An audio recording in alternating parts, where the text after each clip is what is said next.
भोज निमंत्रण में मतलब रहता है हम लोगों का बुलावा, और उसमें ऐसे कहाँ रोज भोज हो रहे हैं यार, कहाँ रोज भोज हो रहे हैं? कोई वृंदावन धाम थोड़ी है।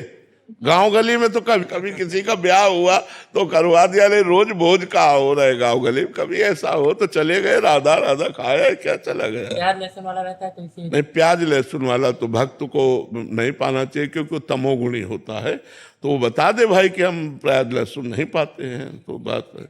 नहीं तो जैसे गांव में हमारे प्याज लहसुन पड़ा निमंत्रण होता था जिसमें भोजन बनता था, तो खीर में प्याज लहसुन नहीं होता, गुलाब जामुन में प्याज लहसुन नहीं होता।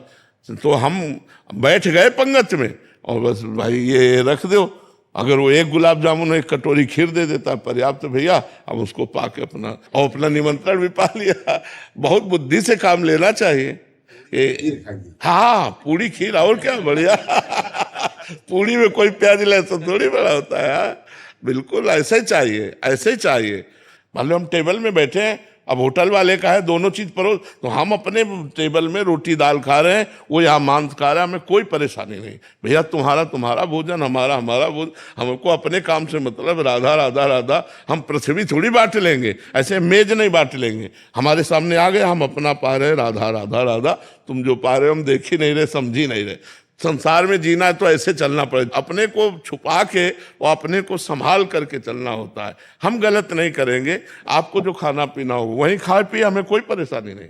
वहीं खाए पिए, हमें कोई परेशानी। हमारा लक्ष्य होना चाहिए कि नहीं खाना पीना, बस उतना भाव। कभी कभी लगता है कि हम सामने वाले को सुधार देंगे। नहीं सुधार पाओगे।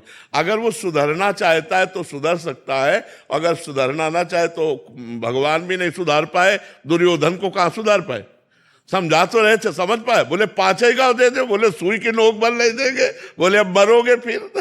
बोले देख लेंगे, युद्ध होगा। और महाभारत युद्ध हुआ। भगवान ने कहा कि भाई तुम्हारी शर्त थी 12 वर्ष का वनवास और 1 वर्ष का अज्ञातवास, ये पूरा होने के बाद आप पूरा राज्य दे देंगे, अब आप राज्य दे दो। तो बोले नहीं देंगे। बोले आधा राज्य दे दो, इंद्रप्रस्थ में राजा बन जाएंगे युधिष्ठिर, और हस्तिनापुर में आप हो जाओ। बोले नहीं देंगे। बोले आखिरी बात 5 गांव दे दो। बोले सुई की नोक भर भी नहीं देंगे। भगवान समझा पाए उसको? अगर नहीं समझना चाहता सामने वाला तो भगवान जगत गुरु श्री कृष्ण नहीं समझा पाए, हम तुम तो उनके अंश हैं, हम कैसे समझा पाएंगे?